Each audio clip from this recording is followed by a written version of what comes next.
ഇപ്പൊ ഷോപ്പിൽ പോകുന്നോണ്ട് തന്നെ കുറച്ച് നല്ല ഡ്രസ്സ് എടുക്കാൻ വേണ്ടി ഇറങ്ങിയതാ ഇന്ന്. അന്നേരം ജിൻസിച്ച് നിൽക്കുന്ന ഷോപ്പിന്റെ കാര്യം ഓർമ്മ വന്ന്. പിന്നെ അങ്ങോട്ടേക്ക് വിട്ട്. അത് നമ്മളെ വടകര തന്നെയാ. വടകര പുതിയ സ്റ്റാൻഡിൽ നിന്ന് ചിത്ര സ്റ്റുഡിയോന്റെ താഴെ കൂടെയുള്ള കുഞ്ഞു റോട്ടുമ്പോ കൂടെ നേരെ എത്തുന്നത് നമ്മള് സീസൺ ഡ്രസ്സസിലാ. അങ്ങനെ ഞാൻ ഡ്രസ്സ് എടുക്കാൻ കയറി. ആടെ ചെന്നതിന് എനിക്ക് മനസ്സിലായി ആടെ ഹോൾസെയിലും റീറ്റെയിലും എല്ലാം ആയിട്ട് ഡ്രസ്സ് കൊടുക്കുന്നുണ്ട്. എന്നാ പിന്നെ നമുക്ക് അതെല്ലാം ഒന്ന് നോക്കി കളയാല്ലേ. ചെന്നവാടെ തന്നെ കുറെ നൈറ്റ് കണ്ടേ. നമ്മള് മെയിനായിട്ട് നോക്കുക ചുരിദാറാണല്ലോ.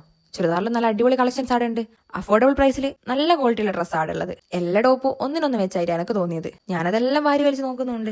അതുപോലെ തന്നെ ഇതെല്ലാം നല്ല അടിപൊളി ഡ്രസ്സാ. ഇതിലൊരു ഫംഗ്ഷന് പോകുമ്പോ അല്ലാണ്ടെല്ലാം യൂസ് ചെയ്യാൻ പറ്റിയ ഡ്രസ്സാ. അതുപോലെ തന്നെ 500 രൂപയിൽ താഴെയുള്ള കോഡ് സെറ്റാ ഇതെല്ലാം. ഇതിന്റെ ഒരുപാട് കളക്ഷൻ ഇവിടെ ഉണ്ട്. അതുപോലെ തന്നെ നല്ല ക്വാളിറ്റി ഉള്ള ക്ലോത്തുവാ. ഇങ്ങനത്തെ ടോപ്പിനെല്ലാം വെറും 300 രൂപ വരുന്നുള്ളൂ. ഡെയിലി യൂസിനെ പറ്റിയ നല്ല അടിപൊളി കളക്ഷൻസാ. എനിക്കെല്ലാം ഒന്നിനൊന്ന് ബെറ്റർ ആയിട്ടാ തോന്നിയത്. അതുപോലെ തന്നെ നല്ല അടിപൊളി നൈറ്റീസ് ഇവിടെ ഉണ്ട്. അതിലും നല്ല വെറൈറ്റി കളക്ഷൻസ് ഉണ്ട്. അതുപോലെ തന്നെ പ്രൈസും കുറവാ. അതിൽ തന്നെ ഫ്രോക്ക് നൈറ്റും വരുന്നുണ്ട്. അതുപോലെ തന്നെ കഫ്താൻ നൈറ്റും വരുന്നുണ്ട്. അതുപോലെ തന്നെ ഒരുപാട് വെറൈറ്റിയിൽ ഫീഡിംഗ് കുർത്തിയും വരുന്നുണ്ട്. അപ്പൊ പിന്നെ അഫോർഡബിൾ പ്രൈസിൽ വെറൈറ്റി ഡ്രസ്സ് നോക്കുന്നാണെങ്കിൽ മസ്റ്റ് ആയിട്ട് സീസൺ ഡ്രസ്സസിലേക്ക് വന്നോ. അപ്പൊ ഇന്നത്തെ വീഡിയോ ടാറ്റാ.